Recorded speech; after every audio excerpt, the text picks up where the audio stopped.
everyone. Welcome to Becoming Fulfilled, Major Purchase Planning.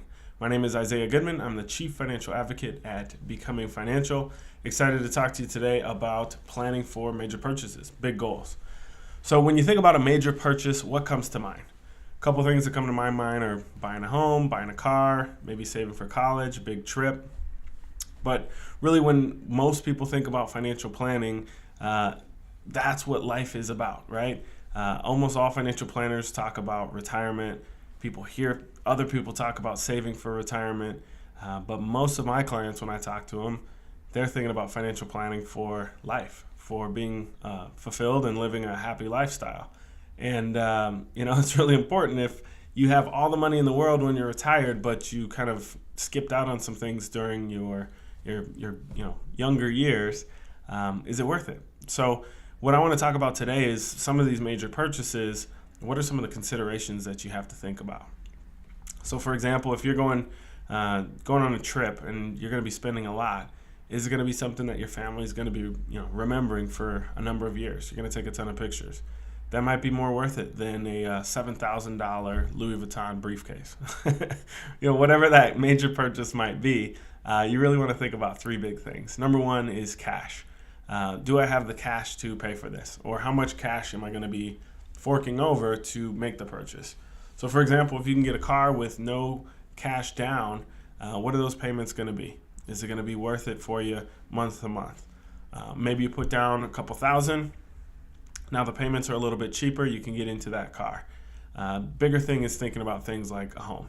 So if you're going to be purchasing a home, are you going to be putting down 20%, 10%? What's that going to look like for you?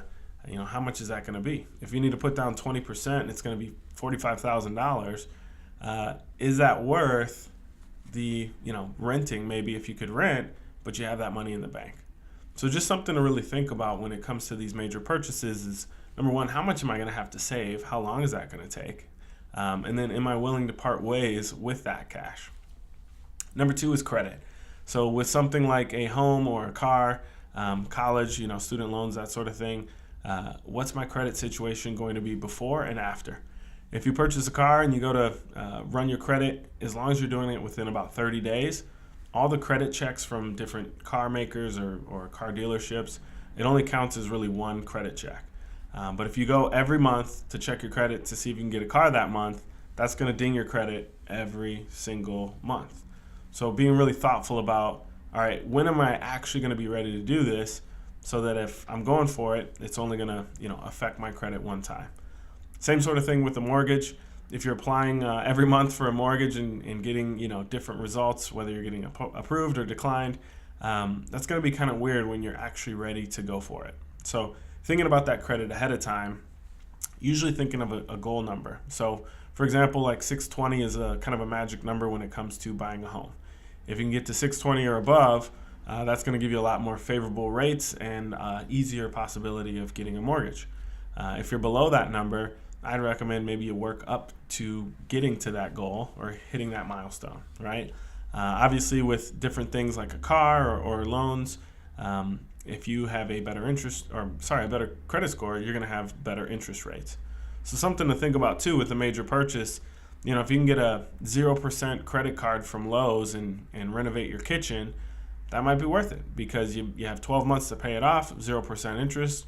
That might actually be a good deal and help your finances.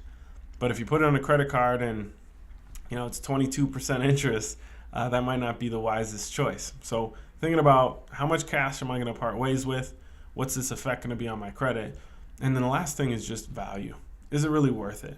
If you buy that $7,000 Louis Vuitton briefcase or purse or whatever, shoes, you might feel really good for a few days or weeks or months. But is it something you're going to use and last for a long time? If you purchase a home because everybody's telling you need to buy a home versus you'd love to just rent and travel a lot more, what's that value really going to be for you? Are you leasing a car versus owning a car? Do you want to own this car for a number of years, or do you like kind of upgrading every few years? I know one that's, hopefully make you think a little bit, but it might hit a little close to home. It's getting a new phone every year, right? Is it really worth it to get that new phone every single year? or is there some value in thinking about it every 2 or 3 years, etc.? But just something to think about with your major considerations for your big purchases.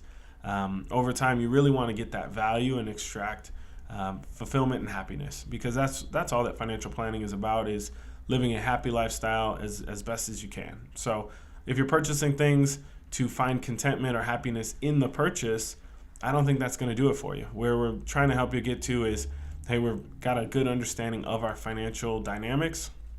We know we have enough cash to put down on this. We know we're in a good credit position, and we know we're going to use this for a long time or get a lot of value out of this experience or this trip. That's going to be the best way to think about your major purchases.